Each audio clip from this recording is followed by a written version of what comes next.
What's up, guys? Welcome back to Newswave. So the other day, the GameCube was actually in the news, and very unlikely spot, as apparently it was a big inspiration for one of the most viral videos posted up in NASCAR history. We'll go over all of that here today. Also, we are going to be talking about EA and Marvel, who have reached a new agreement that will see multiple superhero games created. And we'll also be talking about Nintendo trying to get ahead of things with Pokemon Scarlet and Violet right around the corner, looking to shut down some of the leakers. Guys, if you enjoy these videos, make sure you hit that like button, helps out a ton. And if you're new here to the Spawn Wave channel, make sure you subscribe down below. And we're going to start today with some unfortunate news on Twitter, as Nibellion appears to be leaving the platform completely. We can see this posted up over on their Twitter account. They say, after some introspection, I've made the decision to focus my time and energy elsewhere and move on from Twitter. This marks the end of my video games coverage and my active participation in this platform. Thanks to everybody for the fun times. Farewell, Nibble. So we have talked about Nibellion in the past, as they have provided some very good summaries of different events, and it makes it a bit easier to kind of just put on screen for people to follow along with.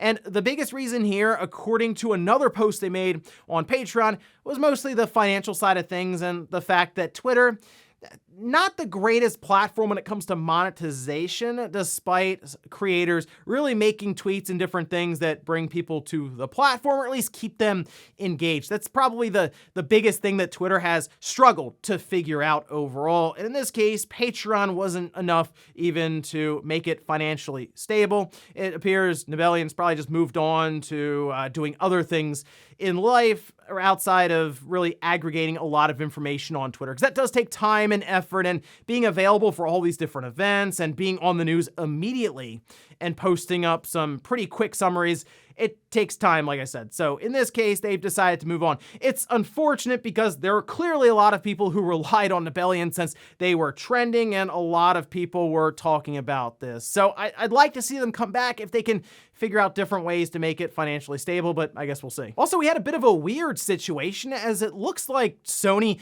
messed up and sent out a God of War Ragnarok PlayStation 5 bundle early. We can see this posted up by Wario64, quote tweeting Rashida Smith, and they say, PlayStation Direct screwed up badly. Someone bought the PS5 Call of Duty Modern Warfare 2 bundle and got the PS5 God of War Ragnarok bundle instead, which is, I mean, particularly funny since we heard from Cory Barlog and then Sony putting out a statement like, oh, make sure you be careful online and avoid spoilers for God of War Ragnarok, and they just shipped out the bundle. The good thing here, I guess, is that inside that box is a code or a voucher to redeem online for the PlayStation Store. It's not a disc, which is something they were doing previously. They would just put an entire game case and disc inside of the bundle. In this way, they're able to control it a bit more, and Rashida Smith can't go and just pop the disc in and start playing right now. They still have to wait until release, so kind of a close call in that regard. But yeah, Sony, might want to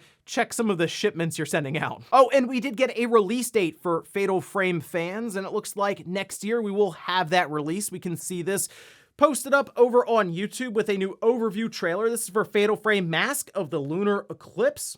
They say Fatal Frame Mask of the Lunar Eclipse will be available digitally March 9th, 2023. This for the Switch, PlayStation 4, 5, Xbox One, Xbox Series, and Windows PC through Steam. So a lot of options there if you want to pick this one up. Unfortunately, it's only a digital copy. It would be nice if they did a full physical version. I know we tend to see these go up on Play Asia, and it's region free on something like the Switch as an example, so might have to look elsewhere to see if you can grab one of those copies there on Play Asia. But I'm not really a big Fatal Frame person. I did see a lot of people excited for this, so wanted to give you the heads up in case you were looking forward to this. Not making it out in time for Halloween, but not too much longer until it drops. And guys, with some of the quick news out of the way, let's get into the bigger stuff. Let's start right away with the GameCube and how it worked to inspire one of the wildest moves in NASCAR. I'm not someone who watches NASCAR much at all, but even I saw this and I said, well, okay, it doesn't look like what would normally happen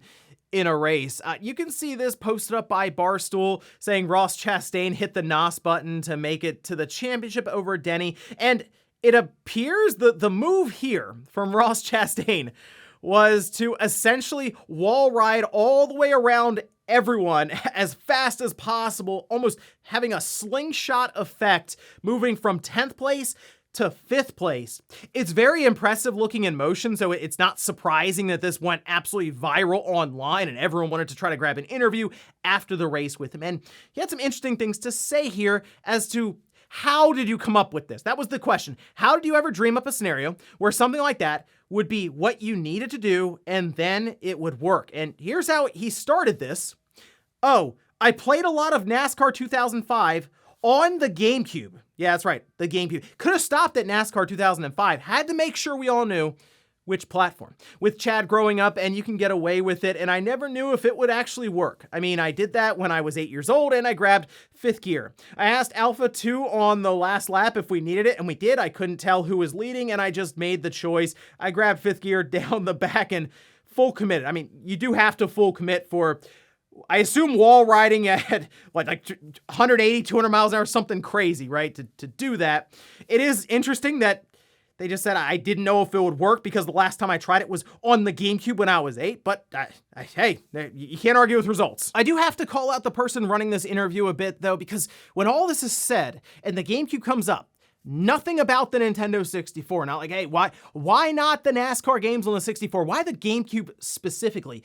Is it a better simulation of racing around for NASCAR? Is it a better system? Is the controller better? What exactly was it about the GameCube that made you go to that first and not that Nintendo 64 system? Because apparently when greatness calls and you gotta jump up 5 spots with this slingshot of a move, you turn to the GameCube for the inspiration. But in all seriousness, it was just a fun little thing to see pop up there with the GameCube being called out immediately after this extremely impressive event happening in NASCAR. But at least we also know the answer now. Ross Chastain, which system he prefers between the GameCube or the Nintendo 64, because one of those jumped him into the championship race. That's right, this was enough to qualify him for it. So something tells me he's going with the GameCube. Next up, let's talk about EA and Marvel. They have now inked a deal that will have 3 different superhero games created, action-adventure titles specifically. We can see this press release that was put out there. Electronic Arts today announced it is collaborating with Marvel on a long-term deal to develop at least 3 new action-adventure games that will be available for consoles and PC. Each of these games will be their own original story set in the Marvel Universe, with the first title in development being a single-player, third-person, action-adventure Iron Man game. That coming out of Motive Studios. They say, we have been longtime fans of Marvel and their impressive leadership, so this is a remarkable moment for our developers as well as our players and fans. We look forward to welcoming Marvel into the EA family of creators and know this collaboration will produce exceptional experiences for our players. We can't wait to see players' reactions when they suit up as Iron Man and do the extraordinary things this superhero is known for. At Marvel, we strive to find best-in-class teams who can take our characters on heroic journeys in ways they haven't before, and collaborating with Electronic Arts will help us achieve that. We pride ourselves on being enthusiastic, creative collaborators with developers so they have the freedom to create something deeply unique and truly remarkable. The team at Motive is getting started on that with their Iron Man video game, and we can't wait for players to learn more in the far future. Also, towards the bottom of this press release, it's mentioned that Olivier Proulx is going to be leading the team, and they had worked on Marvel's Guardians of the Galaxy, I believe, as a senior producer. So it seems like it's in pretty good hands there, because Guardians of the Galaxy was a good game. So at least that's something that has me optimistic for the Iron Man game here. They had told us they were working on it before, I believe on Twitter, but we see it now in a press release alongside of 2 other games.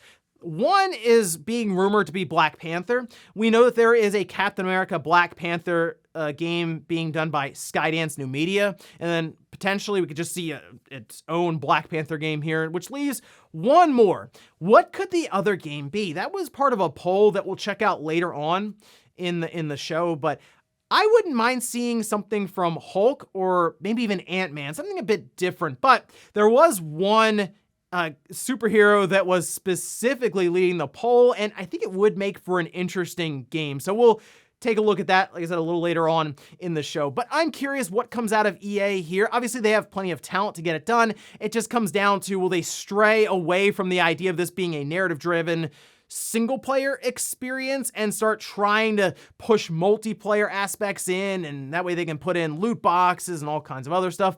The part about this that has me optimistic is the way that they've treated Star Wars with Respawn, where they're kind of hands off in that regard, and they've allowed them to create a single player narrative driven experience with Fallen Order and seemingly with Jedi Survivor. So I'm hopeful for what we're seeing here, with Disney doing the correct thing, by the way, not trying to get too involved in essentially making deals themselves for things like Marvel and Star Wars, basically across the gaming landscape now. So we'll keep an eye on this, but first up is me, Iron Man, and then we'll kind of go from there. Next up, let's talk about Nintendo trying to get out in front of what's most likely going to be a week of Pokemon Scarlet and Violet leaks. We saw what happened with Sword and Shield. It was all over the place. Nintendo and the Pokemon Company got involved to the point where they were striking down videos and sending cease and desist letters. So now it looks like they're not even going to wait to start seeing like substantial leaks get out there with video and gameplay and stuff. They're kind of doing that now, apparently. We can see this posted up by Centro Leaks, who sort of summarizes what's happened so far. Major media outlets will be getting their review copies starting early next week. You will see, well, you won't really hear about it, but yes, outlets will be getting their review copies pretty soon. Nintendo has sent threatening letters to other leak accounts, potentially in anticipation of cease and desist if they post any leaks, and they say they'll cover all leaks anyway. In fact, they kind of like poke at Nintendo a bit, trying to, I don't know if they're trying to rile them up or what, or maybe even shut them down before they send it, like, hey, there's no point. Not a great idea there's two companies specifically that I would say don't mess around with them. One is the Pokemon Company with Nintendo, and the other is Take-Two. All right, but they go on to say, we think leaks from reviewers are very unlikely.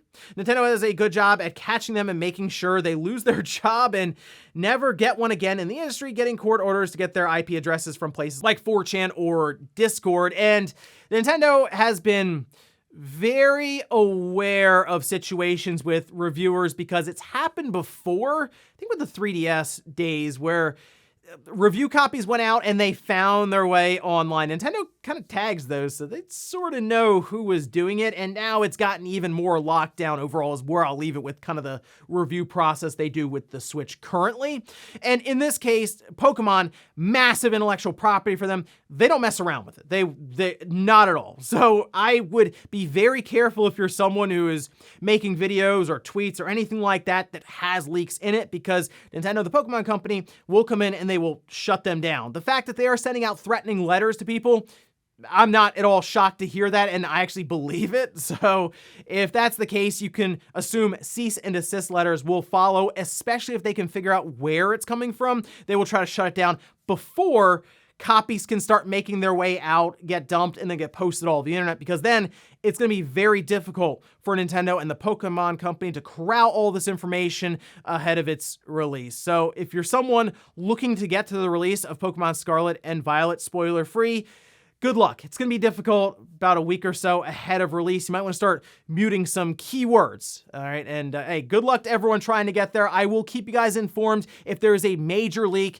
so you can be aware of what to avoid. And in our last bit of news, let's talk about an interesting interview that Phil Spencer had this on the Same Brain channel. So a podcast where he sat down and for the most part just talked about Xbox and some of their plans going forward, especially with the Activision Blizzard deal that is currently pending. But first he talked about some of their recent output or lack thereof with their big Xbox titles, and we can see this posted up, transcribed by VGC, saying one thing we've definitely heard loud and clear is it's been too long since we've shipped what people would say is a big first-party game. We can have our excuses with COVID and other things, but in the end, I know people invest in our platform and they want to have great games. We're excited about 2023, and we've talked about games that are coming. So, first of all, I mean, I say this and people get mad. All right, Phil Spencer's saying it, so there you have it. It's Phil Spencer saying they haven't really released anything substantial in quite a while. And yeah, I'd agree. 2022 was really quiet. Pentiment, that's coming up next month. I don't think anyone's looking at that like, wow, that's Starfield. No one's looking at that that way. Grounded, coming out of what's been an early access, has been running for a while now. Kind of same deal there. Although people really did like Grounded that I've seen online. It's still not that massive game that's having people flocking to the Xbox or Game Pass. ecosystem. So yeah, looking towards 2023, I think that's when Xbox really gets moving with things like Starfield and Redfall and even Forza. And I think then the second half, considering that might be like the first half or first 3/4 of the year, could still have something substantial to finish up with the holiday. As for Call of Duty, he did talk about the game series alongside of PlayStation, kind of their plans after the deal would be going through and they have control of the franchise. We can see this transcribed over on Eurogamer, where he says, "We're not taking Call of Duty from PlayStation. That's not our intent. Our intent is not to do that. And as long as there's a PlayStation out there to ship to, our intent is that we'll continue to ship Call of Duty on PlayStation, similar to what we've done with Minecraft since we've owned that." So, I mean, that's a pretty serious commitment. Basically, PlayStation's around, it's getting a version of Call of Duty. Maybe that version has you signing into Xbox Live so we can keep everyone within a certain ecosystem with rules and all that. With Minecraft, you have to sign into Xbox Live even on, say, PlayStation. That could be a way that they kind of work people into Game Pass and that Xbox monthly active user count. So I get what he's saying here. Call of Duty will still exist on PlayStation. It just really comes down to what form exactly. A lot of these top executives and people who are running with PR are very careful about their word choice, and I think Phil Spencer is doing that here as well. Also, let's be real, the most important part about Call of Duty has to do with the marketing and the ability to align it with your platform. Sony's done that very, very successfully over like the last decade at this point. So Microsoft, realizing that that is a good way for them to move units and of course Game Pass subscriptions, they don't really care if it's on PlayStation because it's going to be $70 there, or hey, if you're part of Game Pass, you can just go ahead and download it on release. But they're still working through the deal that is pending, so we'll see how long that takes because the CMA just keeps on going with this thing. I still believe it's going to close before the middle of next year, but the idea of it closing earlier, that's looking less and less likely now. And before we go to the comment of the day, we're gonna take a look at the poll that I posted up yesterday, where I asked, with a Captain America, Black Panther game announced and an Iron Man game being rumored, which obviously we've seen it confirmed, and they also had confirmed it on Twitter before that, which of these Marvel characters would you like to see get a big dedicated video game next? So the Hulk was second place, 25%. Look at first place though. Doctor Strange, 40%. I don't mind the idea of Ant-Man. I think that could be an interesting perspective overall, kind of with the power to shrink and grow, and you could have some fun set pieces in really small toys and different things. And I think that could be interesting. Doctor Strange, though, I mean, let's face it, that is an IP and a superhero that could easily fit right into a video game, and you can do some wild and crazy things with it. So that would certainly be a very unique title, and I get why it'd be very intriguing to a lot of gamers. And we'll finish up with the comment of the day, as you're seeing here.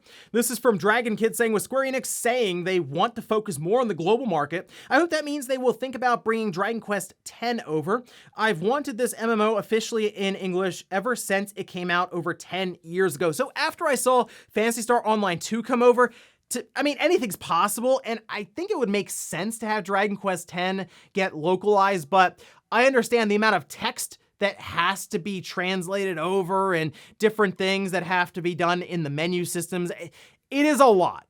So if anything, maybe they have another MMO that they are working on or considering for Dragon Quest. I would assume that that would be geared towards the Western audience as well, and maybe just a full global launch. But I do have my fingers crossed. I think it'd be pretty fun to see a Dragon Quest X, like, international edition released at some point. And ladies and gentlemen, that's gonna do it here for Newswave. If you enjoyed this video, guys, hit that like button. If not, hit the dislike. Leave comments down below about everything we talked about here today, whether it's the GameCube apparently being an inspiration for this wild NASCAR move. Let me know if you were watching the race and afterwards you heard GameCube get mentioned. And then also, what about this deal between Marvel and EA? What superhero would you like to see get that third game? And then also, what about Pokemon, Nintendo, and of course the threatening letters, the cease and desist? Do you think Nintendo can shut all these leaks down ahead of Scarlet and Violet's release? Thanks guys for watching, and I'll see you next time.